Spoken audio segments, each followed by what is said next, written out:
आज ये press conference खास तौर पे मध्य प्रदेश में जो नव युवकों में जो बेरोज़गारी का बहुत बड़ा मुद्दा है, आज मध्य प्रदेश का युवा पूरी तरह से बर्बाद पड़ा है।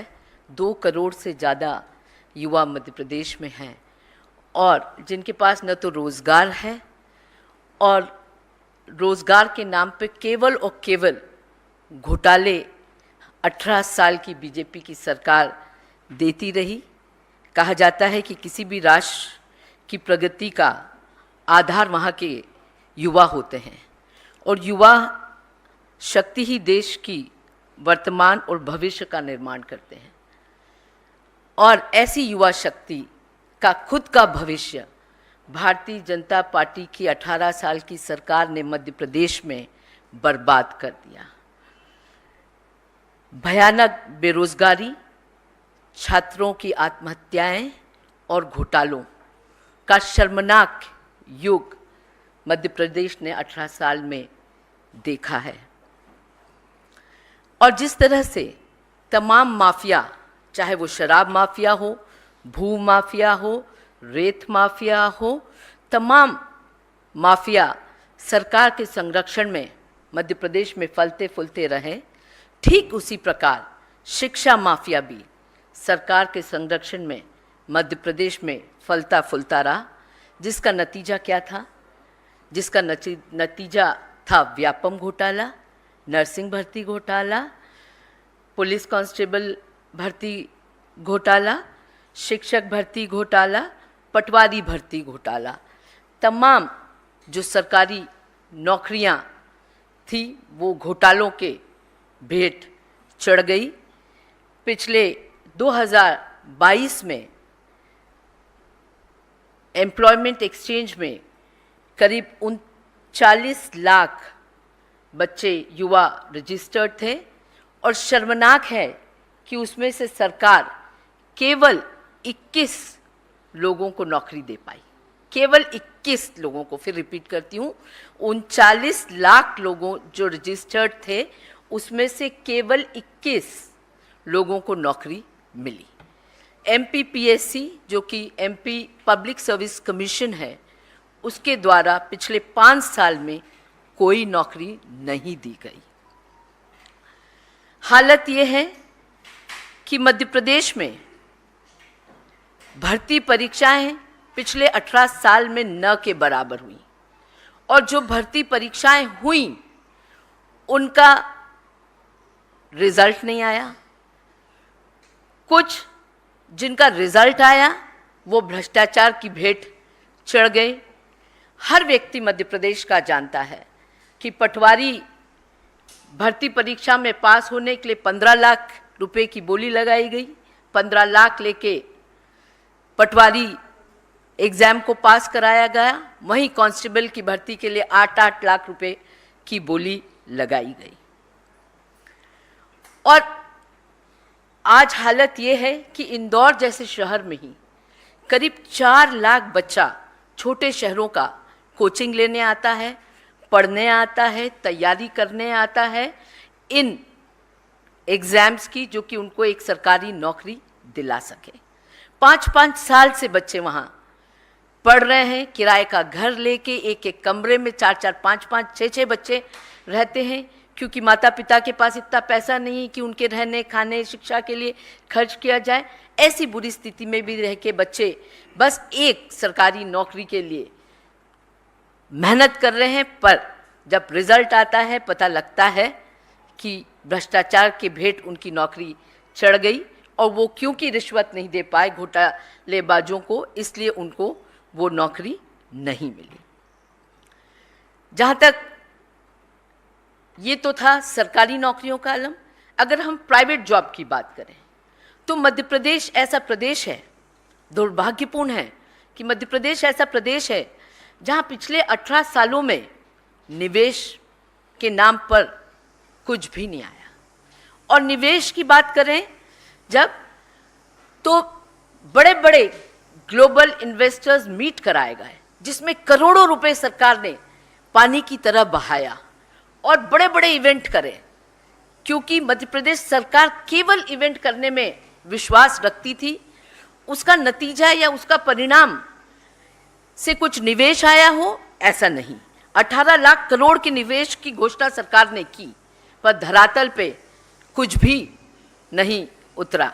और सही कहते हैं मध्य प्रदेश के पूर्व मुख्यमंत्री आदरणीय कमलनाथ जी, वो सही कहते हैं कि हम निवेश को आमंत्रित नहीं कर सकते, हमें उसे आकर्षित करना होता है।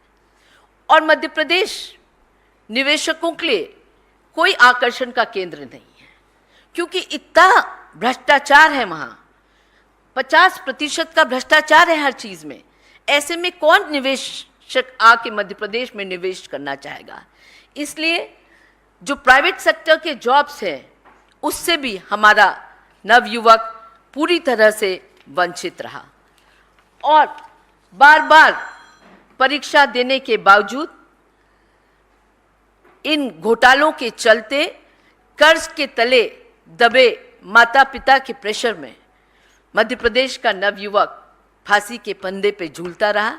और शर्मनाक है कि पिछले 17 साल की सरकार में 17,000 से ज़्यादा बेरोजगार और छात्रों ने आत्महत्या करी है, जो कि आंकड़ा मैं समझती हूँ देश में सबसे बड़ा आंकड़ा है। पूरी तरह से मध्य प्रदेश का नवयुवक और छात्र निराश हो चुका है। उनकी निराशा का आलम आप सोच सकते हैं, जब पटवारी परीक्षा में 6,000 पदों के लिए 12 लाख नवयुवक अप्लाई करते हैं और एग्जाम देते हैं, 12 लाख से ज़्यादा 6,000 पदों के लिए। और उस 12 लाख में 4 लाख से ज़्यादा ऐसे लोग हैं जो कहीं BE हैं, BTech हैं, MBA हैं, अच्छी डिग्रियां लेने के बावजूद आज नौकरी के लिए, वो छोटी छोटी नौकरियों के लिए तरस रहे हैं।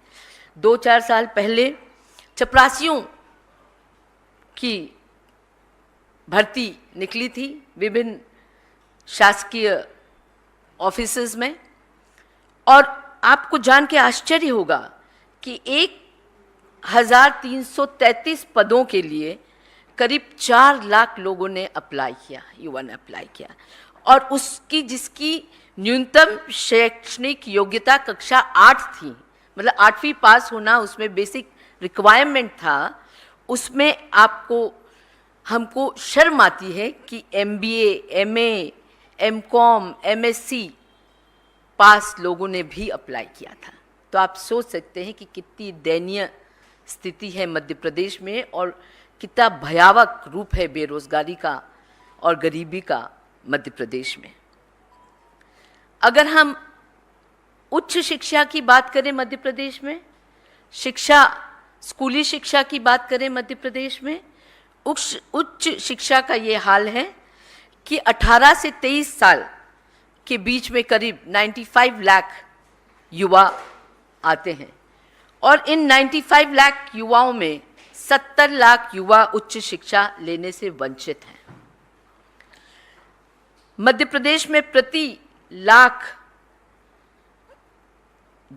युवाओं में केवल 29 शासकीय कॉलेज हैं, जबकि तमिलनाडु में 40, तेलंगाना में 53, केरला में 50, कर्नाटक में 62 प्रति लाख बच्चों में कॉलेज हैं। स्कूली शिक्षा की बात करें तो उसकी स्थिति तो इतनी दयनीय है कि आपके समझ के परे रहेगी। और ये सब 18 साल की सरकार में। 18 साल इतना बड़ा समय रहता है, और वो भी एक ही मुख्यमंत्री शिवराज सिंह चौहान।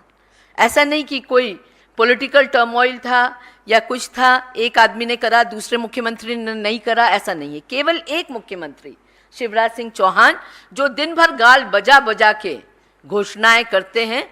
25,000 से ज़्यादा झूठी घोषणाएं वो कर चुके हैं, जिसने सवेरा का सूर्य नहीं देखा, ऐसी 25,000 उनकी घोषणाएं, रोज घोषणाएं करते हैं।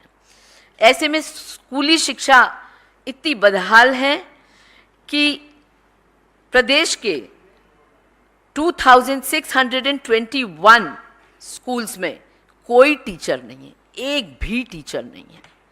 करीब 7,793 स्कूल्स में केवल एक टीचर है। और 50,000 टीचर्स का स्थान रिक्त है मध्य प्रदेश में। 36,000 स्कूलों में इलेक्ट्रिसिटी नहीं है और न जाने कितने हजार स्कूल में टॉयलेट्स नहीं हैं, बोर्ड्स नहीं हैं, लाइब्रेरी नहीं है, बिल्डिंग नहीं है। और फिर 2 साल पहले शिवराज सिंह जी को लगा कि सपना आया कि मैं सीएम राइस स्कूल बनाऊं जिससे कि शिक्षा की गुणवत्ता सुधारूं। तो उन्होंने 9,500 स्कूल की घोषणा करी कि ये सीएम राइस स्कूल रहेंगे। अब सीएम राइस स्कूल का यह हाल है कि वहाँ पिछले 2 साल में न तो बिल्डिंग है, न टीचर्स हैं, और उसमें भी टीचर्स के भर्ती का घोटाला हो जाता है। मतलब कोई चीज़ बिना घोटाले के मध्य प्रदेश में नहीं होती है। हर जगह घोटाला और बड़ा ऑर्गेनाइज्ड एक घोटालों का सिस्टम है मध्य प्रदेश में।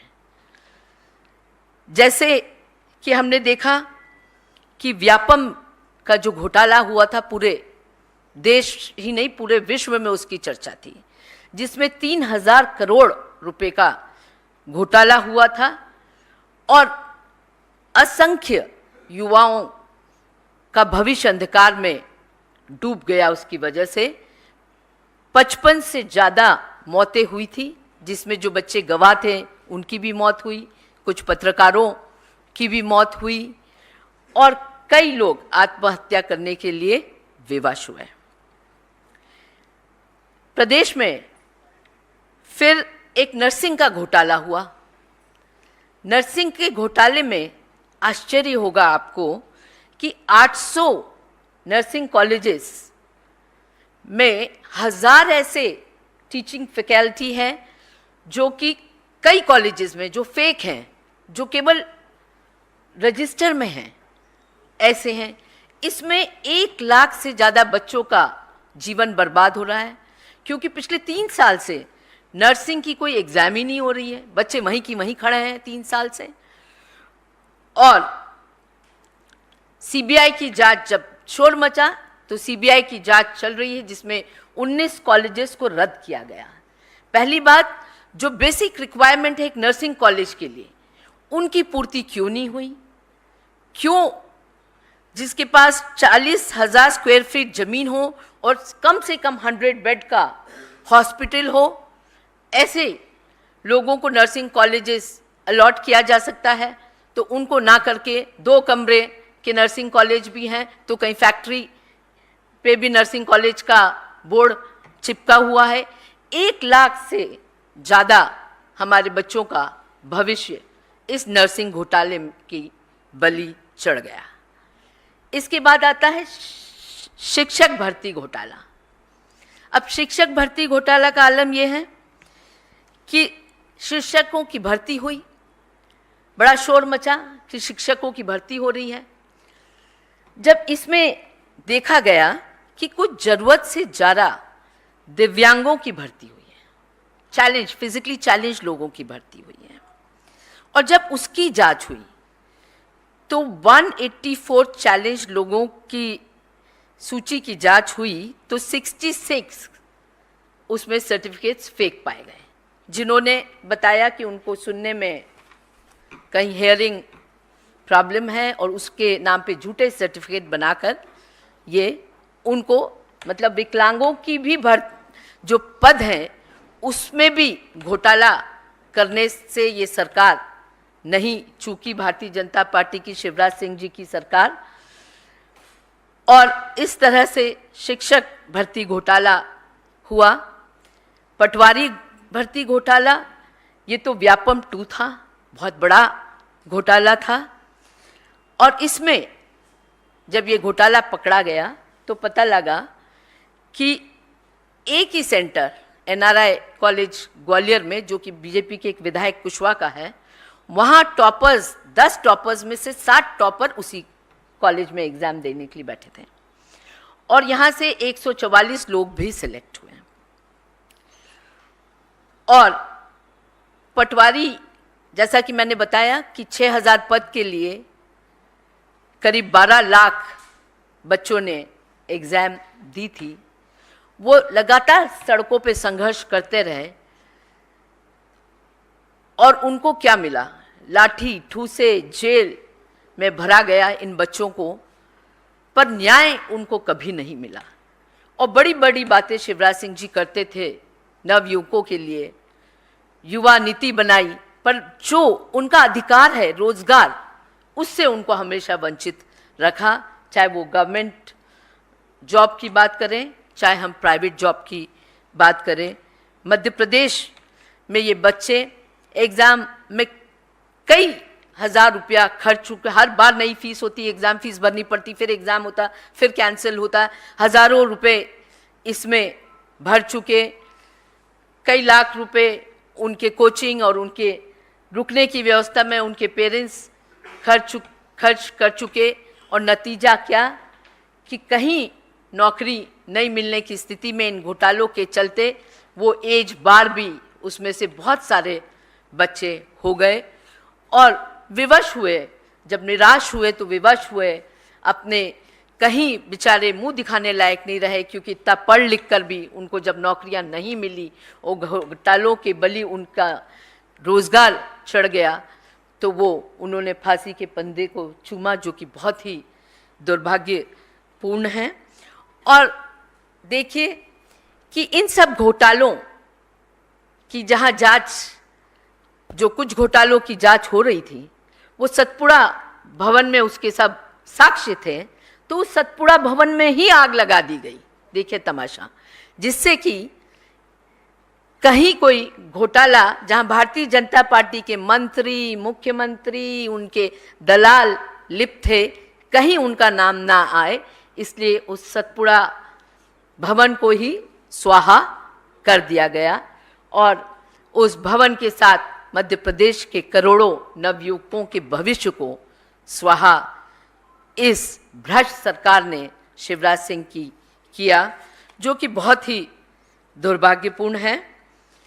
जहाँ तक कांग्रेस का सवाल है, आदरणीय कमलनाथ जी का सवाल है, हम बेहद संवेदनशील हैं नवयुवकों के भविष्य को लेके, क्योंकि वही मध्य प्रदेश का भविष्य है। और इन तमाम घोटालों की बलि जो उनका भविष्य चढ़ा है, इसको लेके हम बहुत संवेदनशील हैं। और हमने मध्य प्रदेश के नवयुवकों को विश्वास दिलाया है कि मध्य प्रदेश में कांग्रेस की सरकार, कमलनाथ जी की सरकार हर प्रयास करेगी कि आने वाले समय में जब हमारी सरकार आएगी तो हम इन तमाम घोटालेबाजों को उनकी सही जगह जेल पहुंचाएंगे। साथ ही हम इस बात को सुनिश्चित करेंगे कि मध्य प्रदेश में जो छाप लग गई है घोटालेबाजों सरकार की, उसको धो सके और इन बच्चों का भविष्य बचा सकें। आज कल ही आदरणीय प्रियंका जी परसों मध्य प्रदेश में थी, उन्होंने कांग्रेस की पढ़ो पढ़ाओ योजना की भी घोषणा करी है, जिसके तहत जो 1 से 8वीं क्लास में बच्चे पढ़ रहे हैं उनको 500 रुपये महीना की स्कॉलरशिप मिलेगी। ऐसी 9वीं और 10वीं में पढ़ रहे बच्चों को 1000 रुपये प्रति माह की स्कॉलरशिप मिलेगी और 11वीं और 12वीं में पढ़ने वाले बच्चों को 1500 रुपये महीना की स्कॉलरशिप मिलेगी। साथ ही हम वचनबद्ध हैं पूरी शिक्षा प्रणाली को सुदृढ़ बनाने के लिए आने वाले दिनों में, जिससे कि जो आज हमारा बच्चा मध्य प्रदेश में शिक्षा और रोजगार को लेकर पिछड़ गया है, जो पलायन करने के लिए मजबूर है, वो चाहता है कि अपने माता पिता के साथ रह के रोजगार करे, शिक्षा ले, पर हालत इतनी खराब है प्रदेश की कि वहाँ रह के सही शिक्षा पाना और रोजगार पाना असंभव है, इसलिए वो पलायन करने के लिए मजबूर है।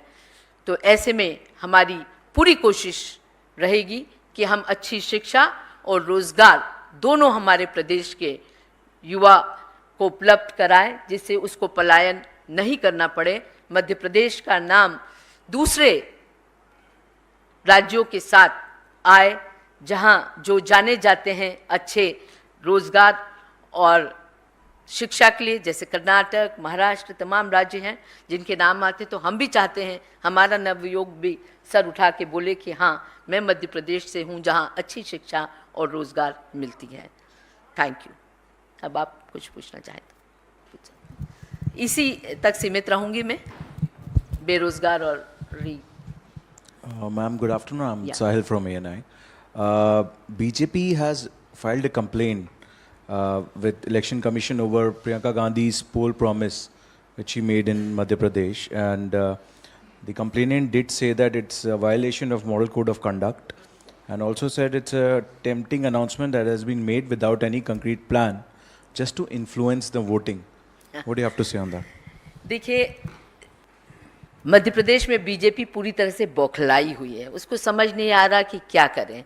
तो मैं कंप्लेनेंट से और भारतीय जनता पार्टी से पूछना चाहूँगी कि जो वो पूरे मध्य प्रदेश में, चाहे आप पेपर उठा के देखें, चाहे बिलबोर्ड्स देखें, सड़कों पे इतने बड़े बड़े बोर्ड्स, रेडियो हो, टीवी हो, तमाम जगह बहनों 10 तारीख आने वाली, बहनों 10 तारीख आने वाली, 1000 रुपये मिलेगा, 1200 रुपये मिलेगा, 3000 रुपया मिलेगा सरकार आने पे। वो क्या था? वो क्या था? जो आदरणीय प्रियंका जी ने अनाउंस किया है वो हमारे मैनिफेस्टो का एक भाग है, वो हमारे वचनों में से एक वचन है जो हमारी सरकार आने पे पूरी करेगी। पर जो भारतीय जनता पार्टी कर रही थी वो क्या था? वोट के बदले में नोट की राजनीति कर रही थी, और अब अपनी बौखलाहट में वो ईसी के द्वार भाग रही है। अभी तो ईसी के द्वार रोज भागेगी भारतीय जनता पार्टी, क्योंकि रोज उनको तकलीफ रहेगी।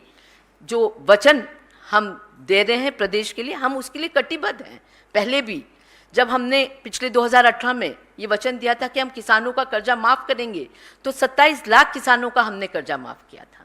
मात्र 12 महीने की कार्यकाल में, 15 महीने का कार्यकाल था, 3 महीने उसमें मोरल कोड ऑफ कंडक्ट लगा था, तो 12 महीने में हमने किसानों का कर्जा माफ़ किया, 1 रुपये यूनिट बिजली देने का वचन निभाया, pension, social security pension double करी, तमाम चीज़ें जो हमने वचन दिए थे उसको पूरे किए। हम वो घोषणा मशीन नहीं है शिवराज सिंह जी की कि रोज़ घोषणा करो सवेरे और शाम को भूल जाओ। और हालत ये है कि मध्य प्रदेश का नवयुवक आज हिंदुस्तान में नंबर 1 पर है आत्महत्याओं में, जो कि बेहद शर्मनाक और दुखद है।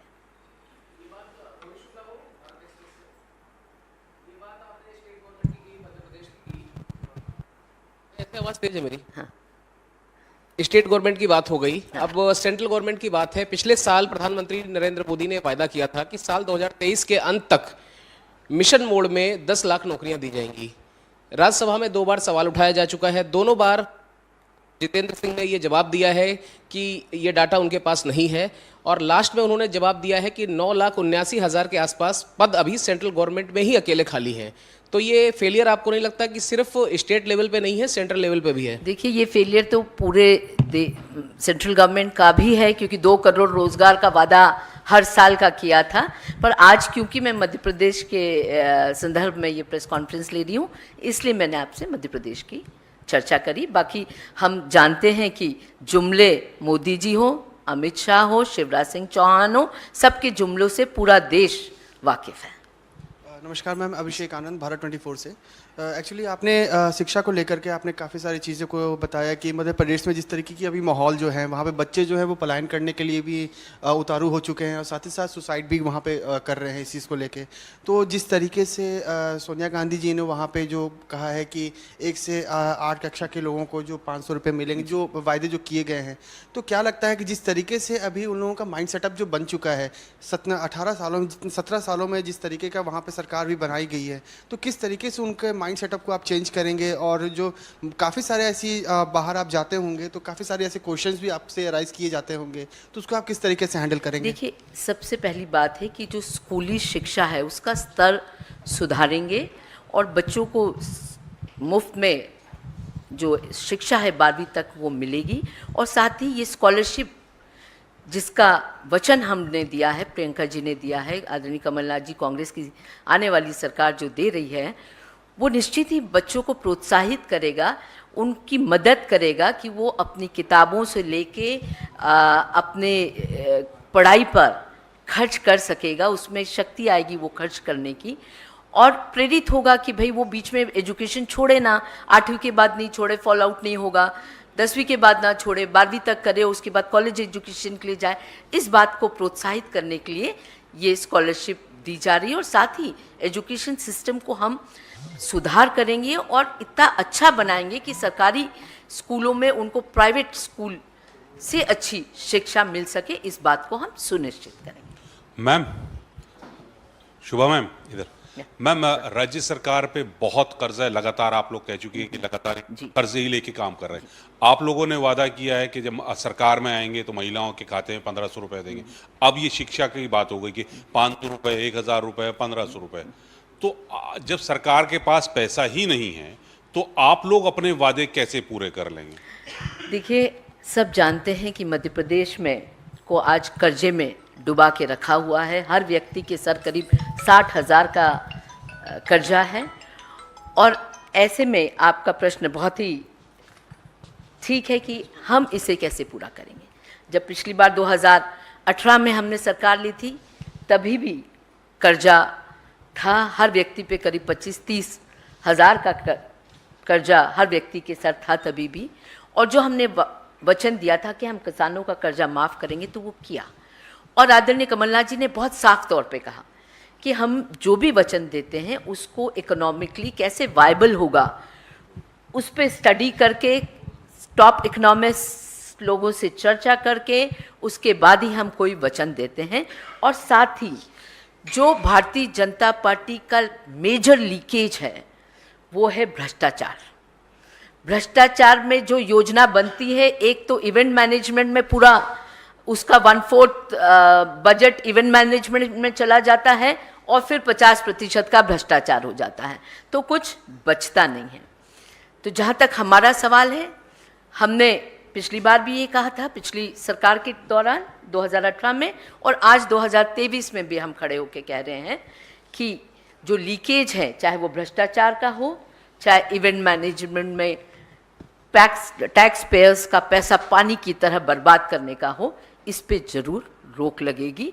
और हम इस बात का वचन देते हैं कि जो पैसा जिनके लिए है, जिस वर्ग के लिए है, उसी पे खर्च हो, इस बात के लिए को हम सुनिश्चित करेंगे। शुभा मैम, मनोहर केसरी, इंडिया न्यूज़ से। मैम मैम, आपने बोला 50% सरकारा की बात हो रही है, जिसकी वजह से बेरोजगारी और भ्रष्टाचार मध्य प्रदेश में बहुत ज़्यादा है। राहुल गांधी ने भी कहा है कि अगर ओबीसी लोगों को ज़्यादा अगर जातिगत जनगणना के आधार पर किया जाए तो उनको बेरोजगार नहीं रहना पड़ेगा। तो मेरा 2 सवाल हैं, क्या मध्य प्रदेश में जातिगत जनगणना कराया जाएगा या मैनिफेस्टो में आप लोग शामिल करेंगे? और दूसरा, रविशंकर प्रसाद ने ये कहा है कि राहुल गांधी को इंदिरा गांधी से सीख लेनी चाहिए, वो जातिगत मुक्त चाहती थी। ये 2 सवाल। देखिए, इसके एक सवाल पे मैं आपको बता दूं कि मध्य प्रदेश में कांग्रेस सरकार ने 27% ओबीसी आरक्षण का वचन दिया था, और साथ ही हम वचनबद्ध हैं कि जब हमारी सरकार आएगी अभी 2023 में, तो हम जातिगत जनगणना कराएंगे। इस बात का हम वचन देते हैं, और पहले भी हमने, पिछली बार भी हमने 27% ओबीसी को आरक्षण दिया था। सुबह मैम, जिस तरह से मध्य प्रदेश के मुख्यमंत्री शिवराज सिंह बार बार अपनी सभाओं में प्रधानमंत्री मोदी का नाम लेते हैं, उनकी तमाम योजनाएं गिनाते हैं, लेकिन प्रधानमंत्री अपनी किसी भी सभा में उनका नाम लेते हैं। दूसरा सवाल, जिसे शिवराज सिंह अब इमोशनल कार्ड खेल रहे हैं, बार बार कहते हैं कि बहनों मैं चला जाऊंगा तो बहुत याद आऊँगा, इससे कांग्रेस कैसे देखती है? देखिए, शिवराज सिंह चौहान जी एक बोझ बन गए हैं भारतीय जनता पार्टी के लिए, और उसी के चलते मोदी जी उनका कहीं नाम नहीं लेते, कोई और दूसरे भी इनके मंत्री संतरी इनका नाम नहीं लेते हैं। और साफ तौर पे मोदी जी ने अपने सभा में इस बात की घोषणा करी है कि कमल ही उनका चेहरा है और कोई चेहरा नहीं है। तो मैं उनको धन्यवाद देती हूँ कि वो भी मान रहे हैं कि कमलनाथ ही मध्य प्रदेश का चेहरा है और कोई चेहरा नहीं है। और साथ ही जहाँ तक शिवराज सिंह जी की बात कहें, तो मैं समझती हूँ 18 साल के कुशासन से लोगों को इस बार मुक्ति मिलेगी, आज़ादी मिलेगी। आज़ाद तो पिछली बार भी होना चाहा जनता ने और बीजेपी को नकार के कांग्रेस को चुना था, पर लूट की ये सरकार है जो 35 करोड़ रुपए पर विधायकों को दे के लूट के बनी हुई सरकार थी। और अगर हम कोई भी आंकड़े उठा के देखें, हम नेशनल क्राइम ब्यूरो की रिपोर्ट उठा के देखें तो मध्य प्रदेश नंबर 1 पे है महिला अत्याचार पे, rape, gang rape, human trafficking, कुपोषण, सब में नंबर 1 पर है। और कौन सा घोटाला यहाँ नहीं होता? छोटे छोटे बच्चों का जो आहार पोषण है उसका तक घोटाला मध्य प्रदेश में हुआ है, जहाँ जिस गाड़ी से उनको ट्रांसपोर्ट खाना होता था वो गाड़ी के नंबर जब चेक किए गए तो वो स्कूटर के और रिक्शे के नंबर निकले। तो जो छोटे बच्चों के तक खाना खा जाए, और बच्चा आज कुपोषित है, मध्य प्रदेश का नंबर 1 पर है कुपोषण के मामले में। महिलाएं, उनका जो गर्भवती महिलाओं का खाना खा जाए, महिलाओं के जो बच्चों की स्कूली यूनिफॉर्म में घोटाला कर दे, उनकी स्कॉलरशिप में घोटाला कर दे, ऐसा शिवराज सिंह चौहान तो जरूर याद आएगा प्रदेश को कि वो कितने घोटाले दे गया। वो 18 साल में इस प्रदेश को एक घोटालेबाज प्रदेश बना के छोड़ के चला गया। तो शिवराज सिंह चौहान खुद अब विचलित है, परेशान है और इस बात को लेके सुनिश्चित है कि वो वापस नहीं आ रहे। Thank you.